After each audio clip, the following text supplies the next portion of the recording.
Bismillahirrahmanirrahim. Assalamualaikum warahmatullahi wabarakatuh. Alhamdulillahirabbil alamin wa bihi nasta'inu ala umurid dunya waddin. Asyhadu an la ilaha illallah wahdahu la syarikalah wa asyhadu anna Muhammadan abduhu wa rasuluh. Allahumma shalli ala Muhammad wa ala alihi wa sahabatihi wa man tabi'ahum bi ihsanin ila yaumiddin, amma ba'd.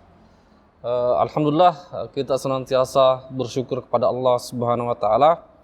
Hari ini Allah masih mempertemukan kita di majelis ilmu, salah satu majelis yang Allah berkahi, dan semoga apa yang kita lakukan pada hari ini senantiasa kita usahakan untuk istiqomah.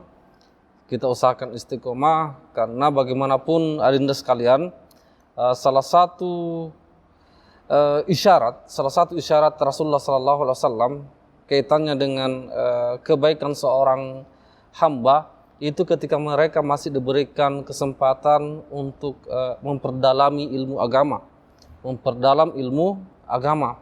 Kata Rasulullah Sallallahu Alaihi Wasallam, "Mayyuridullahu bihi khairan yufaqihu fid-din." Siapa yang Allah inginkan kebaikan baginya, maka dia akan dipahamkan dalam agama. Dia akan dipahamkan dalam agama. Makanya kita diajarkan oleh Rasulullah Sallallahu Alaihi Wasallam untuk senantiasa berdoa setiap hari. Allahumma inna nas'aluka ilman nafi'an wa rizqan thayyiban wa amalan mutakabbalan. Doa ini diajarkan oleh Rasulullah agar kita membacanya setiap subuh. Setiap subuh kita meminta kepada Allah 3 hal, yaitu yang pertama, Allahumma inni as'aluka ilman nafi'an. Ilmu yang bermanfaat yang pertama yang kita minta. Karena dengannya lah kita membedakan mana yang hak, mana yang batil. Mana yang hak, mana yang batil. Yang kedua yang kita minta adalah warizqan thayyiban.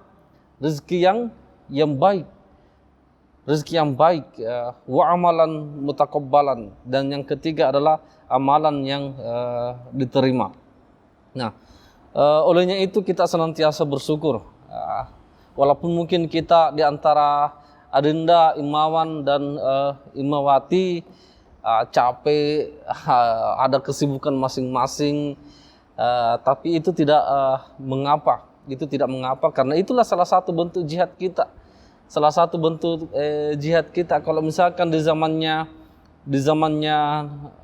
Nabi Muhammad SAW banyak yang berjihad dengan jiwanya, dengan hartanya. Kalau panas kepanasan, kalau hujan kehujanan, bukan cuma hujan air tapi hujan panah.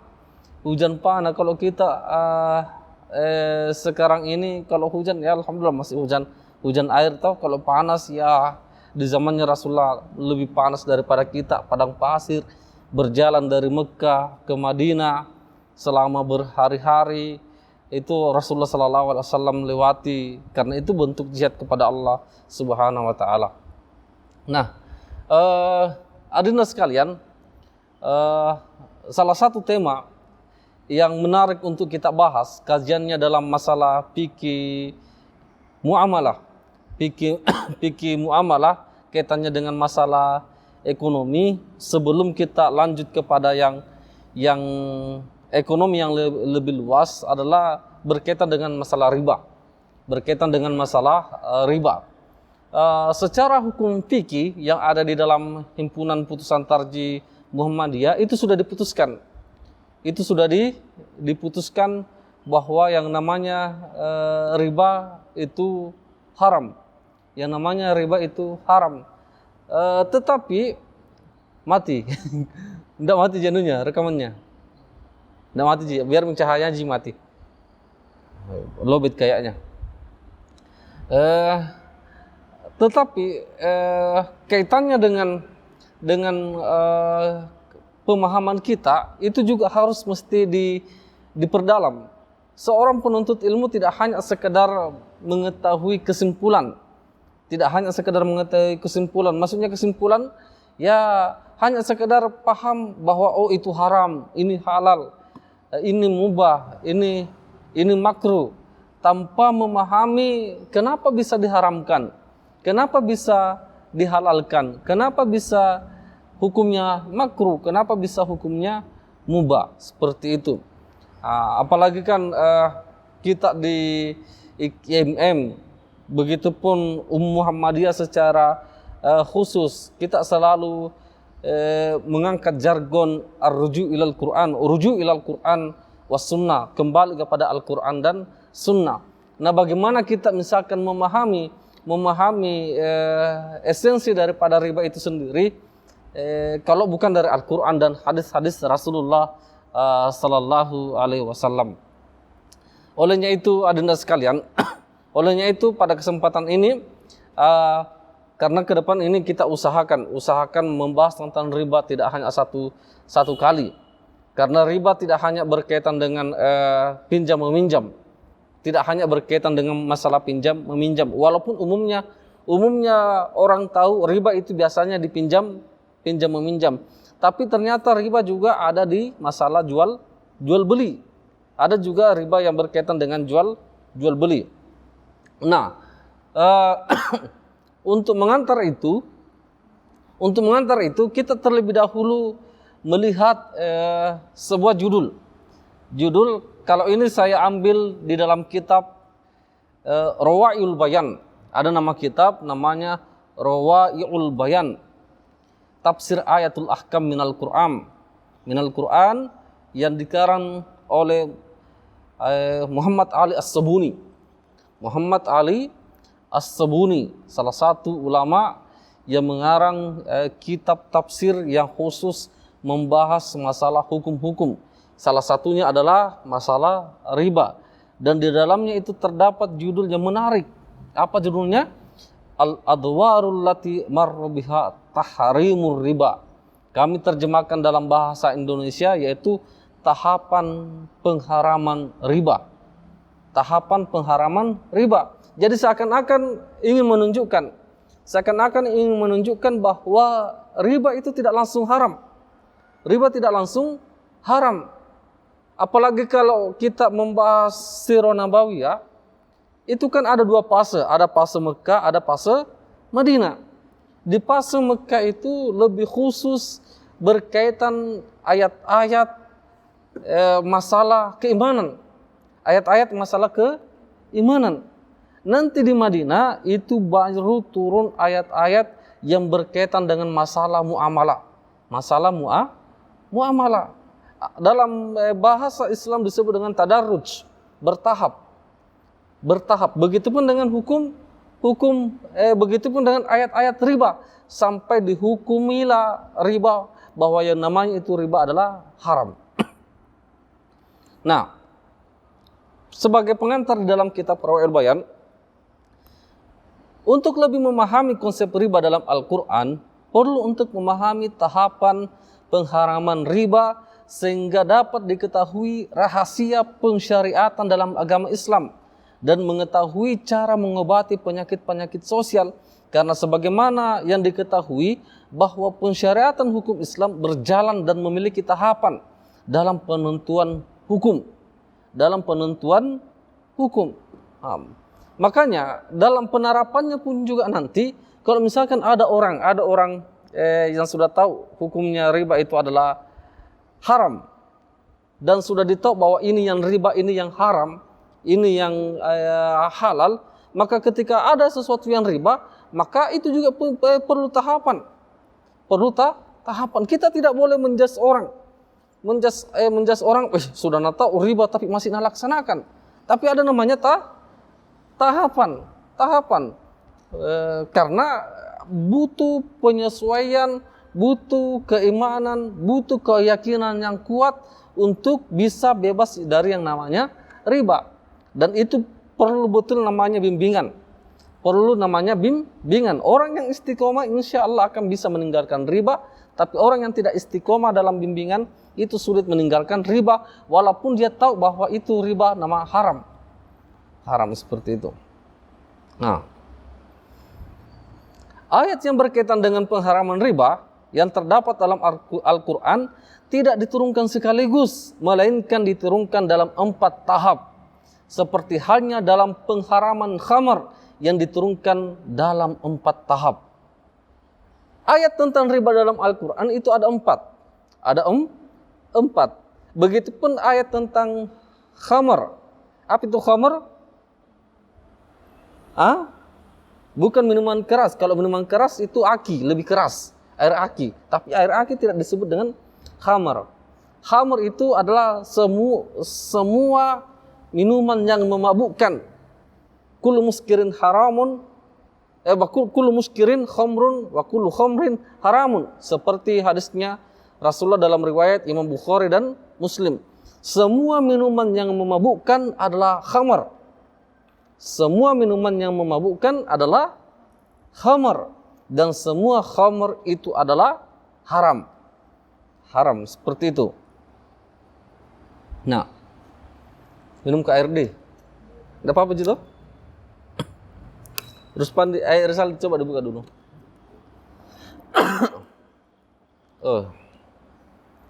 Saya leher sejak beberapa pekan ini sakit. Dan banyak juga banyak mengajar. Nanti malam bawakan materi, besok subuh bawakan materi juga di sini. Lanjut, kita lanjut bisa jadi potong itu yang begitu-begitu. Nah, tahapan pertama, ketika Allah Subhanahu Wa Taala menurunkan surah Ar-Rum, surah ke-30 ayat 39. Ini kita belum membahas apa itu bunga bank termasuk riba, apakah ini termasuk riba? Enggak, belum itu yang kita bahas. Pertemuan berikutnya mungkin bunga bank dan kaitannya dengan riba. Tapi pada kesempatan ini kita cuma membahas tentang riba secara khusus.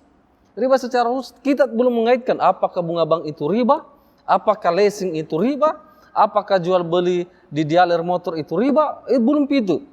Tapi supaya kita lebih mengetahui riba dalam konsep Al-Quran dulu. Pertama, ketika Allah Subhanahu Wa Taala menyebutkan surah Ar-Rum ayat 39, Allah berfirman, "Wa ma ataitum min riba liyarbu fi amwalin nas fala yarbu indallah." Dan sesuatu yang kamu berikan dari yang namanya riba untuk menumbuhkan, untuk bertambah pada sisi manusia, maka fala yarbu indallah, itu tidak berkembang di sisi Allah Subhanahu Wa Taala. Wa ma ataitum min zakah turiduna wajhallah faulaika humul mud'ifun. Faulaika humul mud'ifun. Dan apa yang kamu berikan berupa zakat yang kamu maksudkan untuk mencapai keridhaan Allah, maka yang berbuat demikian itulah orang-orang yang melipat gandakan pahalanya.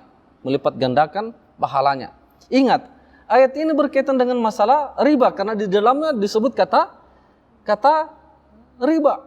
Kata riba. Tapi apa penjelasannya? Apa penjelasannya? Ayat di atas diturunkan di Mekah. Pada masa Mekah. Dan ayat tersebut secara tekstual tidak ada di dalamnya petunjuk kepada haramnya riba. Namun yang terkandung di dalamnya adalah isyarat kebencian Allah Ta'ala terhadap riba. Di ayat itu belum ada kaitannya dengan riba. Belum ada kaitannya tentang bahwa riba itu haram. Jangan sampai ada kelompok orang mengatakan, ini ada ayat yang mengatakan riba itu tidak apa-apa, berarti salah kices. Karena ini ayat masih tahap pertama, masih tahap pendidikan. Masih tahap pendidikan keimanan. Pendidikan keimanan dari Allah Subhanahu Wa Taala, dan belum ditekankan masalah hukum halal haram berkaitan dengan masalah muamalah karena masih fase Mekah. Dan ini menyerupai tahapan pertama dalam pengharaman khamar dalam Al-Quran surah An-Nahl ayat 67. Berikut ayatnya. Kita lihat sama-sama ayatnya di atas. Wa min thamaratin nakhil wal a'nab tattakhiduna minhu sakaron wa rizqan hasanan inna fi dzalika laayatan liqaumin yaqilun. Dan dari buah kurma dan anggur, kan di zamannya Nabi salah satu buah yang dijadikan khamr adalah kurma dan anggur. Buah yang paling banyak dijadikan khamr adalah buah kurma dan anggur. Dan di dalam ayat Al-Quran, dan dari buah kurma dan anggur kamu buat minuman yang memabukkan dan rezeki yang baik. Sesungguhnya pada yang demikian itu benar-benar terdapat tanda kebesaran Allah bagi orang yang memikirkan. Ayat tersebut secara tekstual tidak ada dalamnya petunjuk haramnya khamar, dan ini juga tahapan pertama yang mengantar pada haramnya khamar. Nah, kalau kita melihat secara sepintas, dan ketika misalkan ada orang yang mengatakan, nah dalam Al-Quran Allah saja itu memberikan kita kesempatan untuk menjadikan apa? Buah kurma dan anggur sebagai khamar. Kamu boleh menjadikan khamar. Ini ayatnya secara tekstual. Secara tekstual tidak ada di dalamnya yang menunjukkan bahwa menjadikan kurma dan anggur sebagai khamar itu haram. Tapi tunggu dulu, ini masih tahap pertama dari diturunkannya syariat khamar. Dan kata Syekh Ali As-Sabuni, ini mirip sekali, pengharaman khamar itu mirip sekali dengan pengharaman riba. Ayat yang pertama turun itu tidak secara tekstual menyatakan bahwa itu haram. Itu haram. Kita masuk tahap kedua. Ini sudah masuk fase Madinah ini. Sudah masuk fase Madinah.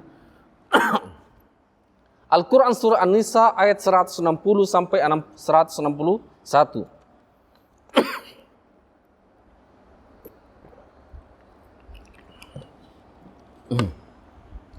Fabidhulmi minal ladina hadu haramna alaihimut thayyibat uhillat lahum. Karena kezaliman orang-orang Yahudi, maka kami haramkan baginya yang baik-baik. Padahal dahulu itu dibolehkan kepada mereka. Karena cuma kezaliman mereka Allah mengharamkan sesuatu yang baik-baik buat mereka. Padahal dulu dibolehkan. Wa bisaddihim an sabilillah katsira, dan karena mereka menghalangi dari jalan-jalan Allah Subhanahu wa taala. Banyak menghalangi manusia dari jalan Allah Subhanahu wa taala. Di ayat selanjutnya, wa akhdhihimur riba wa qadunuhu anhu, dan karena mereka mengambil riba, padahal riba itu telah dilarang kepada mereka, orang-orang Yahudi. Wa aklihim amwalan nas bil batil, dan memakan harta manusia secara batil. Wa a'tadna lil kafirina minhum azaban alima, dan kami menyediakan buat orang-orang kafir azab yang pedih. Kalau secara sepintas, sudah ada tidak kata haram untuk riba? Sudah ada tidak riba kaitannya dengan orang Muslim? Ada tidak? Tahapan kedua ini. Riba itu sudah haram atau belum? Sudah haram atau belum? Haram, tapi masih ada tanda kutip. Haram masih ada tanda kutip. Apa tanda kutipnya? Ayat ini merupakan ayat Madaniyah, ayat yang turun secara Rasulullah SAW hijrah, dan merupakan pelajaran buat manusia dari sejarah Yahudi tentang diharamkannya riba buat mereka. Namun mereka tetap memakan riba, sehingga jelaslah laknat dan kemurkaan Allah untuk mereka. Apa catatannya?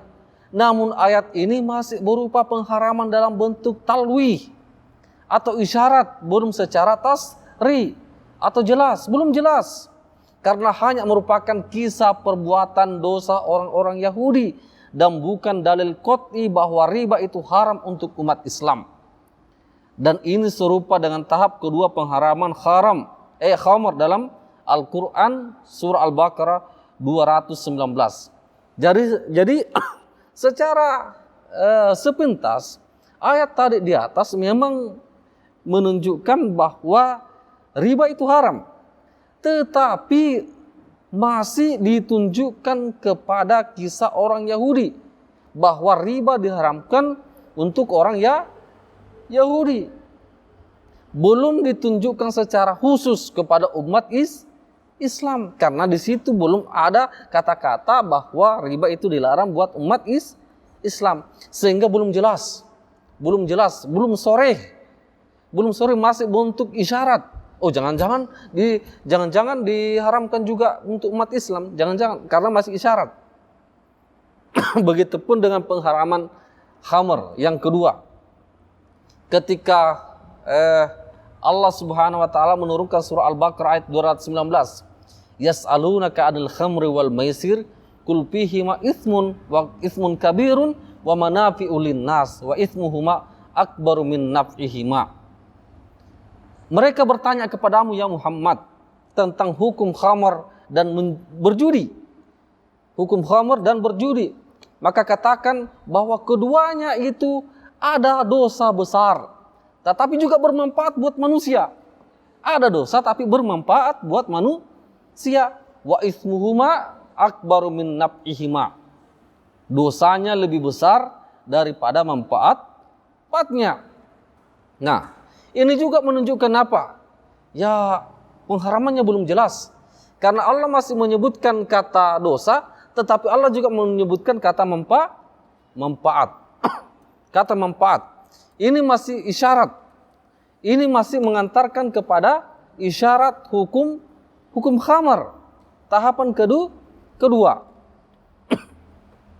Ya, selamat datang bagi yang tidak masalah. Yang penting masih bisa mengikuti ini. Jadi kita sudah masuk tahapan kedua pengharaman riba yang mirip dengan pengharaman khamar. Ayat ini menunjukkan apa? Bahwa khamar itu masih bentuk isyarat hukumnya. Masih bentuk isyarat. Tahap ketiga turunnya ini sudah masuk tahap ketiga. Tahap kedua tadi itu ayat yang turun itu sudah di mana? Di Madinah. Makanya ayat-ayat di Madinah itu sudah banyak berkaitan dengan masalah hukum muamalah. Begitupun dengan surah Ali Imran ayat 130. Ya ayyuhalladzina amanu. Ini sudah berkaitan dengan orang beriman. Kalau ayat kedua tadi masih berkaitan dengan orang Yahudi. Ya ayyuhalladzina amanu la ta'kulur riba ad'afan mudha'afa wattaqullaha la'allakum tuflihun. Hai orang-orang yang beriman kepada Allah Subhanahu wa taala, jangan makan riba yang berlipat ganda. Jangan makan riba yang berlipat ganda. Wattaqullaha la'allakum tuflihun, dan bertakwalah kepada Allah dengan tidak memakan riba itu agar kalian menjadi orang-orang yang beruntung. Apa yang bisa kita petik dari ayat ini? Apa yang bisa kita petik? Ada catatan. Ayat di atas merupakan ayat Madaniyah dan di dalamnya terdapat pengharaman riba secara sorry, jelas Allah mengharamkan riba.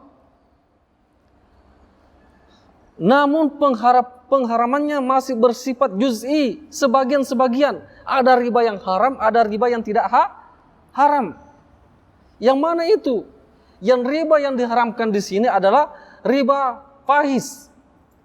Riba yang paling keji, yaitu ketika berlipat ganda. Ketika berlipat ganda.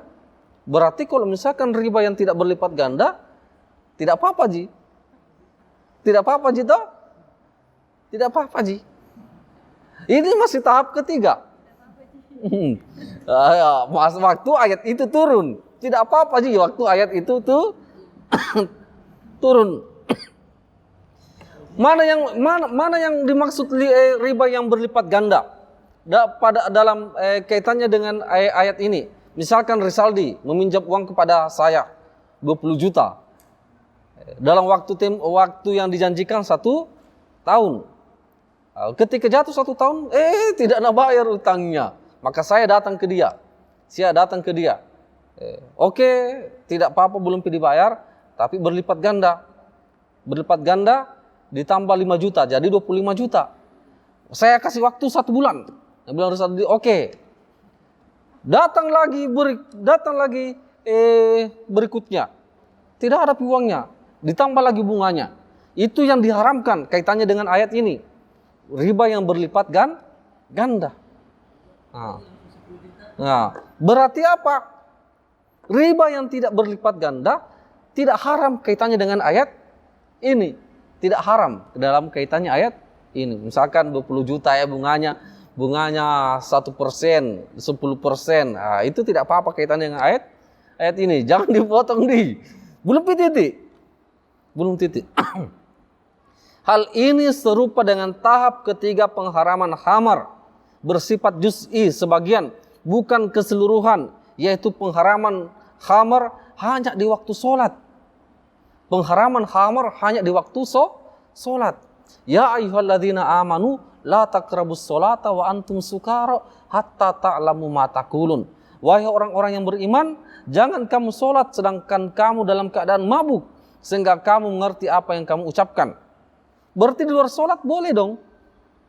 Boleh atau tidak? Boleh. Kaitannya dengan ayat ini turun. Karena ayat tentang khamar itu sulitnya karena tidak ada penjelasan yang pertama tadi. Ingat ayat tentang riba dan khamar itu 4 kali turun. Bertahap. Dan tahap ketiga ini masih dalam proses tarbiyah, dalam proses pendidikan. Kalau langsung haram, itu orang pasti sulit untuk menerimanya, sulit. Nah, tahap ketiga pengharaman khamar saat itu apa? Oh, masih boleh mabuk-mabukan, masih boleh mabuk-mabukan kecuali sudah masuk waktu sholat, tinggalkan itu baloknya, tinggalkan itu khamarnya untuk sholat. Di luar sholat itu boleh. Nah, jangan sampai nanti ada yang jadikan ini ayat boleh mabuk, yang penting di luar sholat.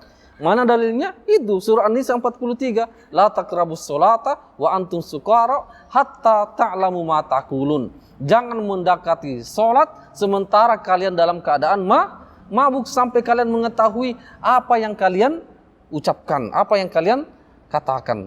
Nah, berarti di luar sholat mabuk itu boleh kaitannya ayat ini. Karena pada saat itu belum secara umum mabuk itu diharamkan. Belum masih bertahap. Masih bertahap. Tahap terakhir. Karena proses tarbiyah. Karena proses tarbiyah, kemudian keimanan para sahabat sudah semakin kuat. Keimanan sahabat sudah semakin kuat, kemudian Islam semakin melebar, maka Allah pun menurunkan tahap terakhir dari proses pengharaman riba dan khamr itu sendiri. Pada tahap ini Al-Quran telah mengharamkan seluruh jenis riba dan segala macamnya, di mana Al-Quran tidak membedakan antara riba yang kecil maupun yang besar, sekaligus menunjukkan tentang syariat terakhir kaitannya pengharaman riba. Hal ini terdapat dalam Al-Quran surah Al-Baqarah ayat 278 sampai 279. Allah berfirman, Ya ayyuhalladzina amanu taqullaha wa dharu ma baqiya minar riba in kuntum mu'minin. Hai orang-orang yang beriman, bertakwalah kepada Allah dan tinggalkanlah sisa riba. Tinggalkanlah sisa riba yang belum dipungut. Jika kamu orang yang beriman. Jika kamu orang beriman. Fa illam taf'alu fa'danu biharbi minallah wa rasuli. Maka jika kamu tidak meninggalkan sisa riba itu, yang namanya riba tinggalkan semua, maka ketahuilah bahwa Allah dan Rasulnya akan memerangimu, akan menyatakan perang terhadapmu. Wa in tubatum falakum ru'usu amwalikum la tuzlimuna wa la tuzlamun. Dan jika kamu bertobat, falakum ru'usu amwalikum, yang lalu-lalu biarlah berlalu. Yang sudah-sudahlah biarlah sudah. Sebelum diharamkan riba secara keseluruhan, yang lalu-lalu itu sudah menjadi bagianmu itu. Tidak menjadi masalah, itu sudah menjadi haram. Tapi setelah ayat terakhir turun kaitannya dengan penghapusan riba secara umum, maka tinggalkan semua itu. Falakum ru'usu amwalikum la tazlimun. Kalian tidak boleh menzolimi, wala tuzlamun, dan kalian juga tidak dizolimi. Hal ini sebagaimana syariat terakhir kaitannya pengharaman khamar. Pengharaman khamar, ya ayyuhalladzina amanu innamal khamru wal maisir wal ansab wal azlam rijsun min amalis syaitan fajtanibuhu la'allakum tuflihun. Hai orang-orang yang beriman, sesungguhnya meminum khamar, berjudi, berkorban untuk berhala, mengundi nasib dengan panah adalah termasuk perbuatan syaitan, maka jauhilah perbuatan-perbuatan itu agar kamu mendapatkan keberuntungan. Jadi semua jenis judi, semua jenis khamar itu sudah diharamkan oleh Allah Subhanahu wa taala. Sebelumnya kan masih bertahap. Ayat pertama mengatakan tidak apa-apa. Ayat kedua menunjukkan khusus untuk orang Yahudi saja diharamkan. Tahapan ketiga, riba ini boleh, riba itu tidak boleh. Tahap keempat apa? Semua jenis riba itu sudah haram. Dan itu memang hukum Islam itu dilaksanakan secara bertahap. Islam itu apa? Memberikan proses kepada kita untuk berubah. Sama dengan orang yang baru insaf, orang yang baru hijrah, baru sadar. Ya mungkin ini dulu yang dia tinggalkan, masih proses, dalam tahap proses. Makanya dia apa? Tadarruj, bertahap. Sama misalkan orang pemabuk, orang yang suka mabuk toh, tidak mungkin itu langsung bisa tinggalkan 100%. Haram, insaf ke ini bahaya, tinggalkan 100%. Sulit. Maka dia perlahan-lahan, ya mungkin 1 kali 1 pekan. Kemudian sudah bisa 1 kali 1 bulan. Sudah, itu langsung sesudah dia sudah terbiasa, dia tinggalkan keseluruhan. Itu namanya tadarruj. Proses dalam apa? Proses dalam masalah penerapan hukum Islam. Saya kira seperti itu. Saya kembalikan kepada moderator. Tutup.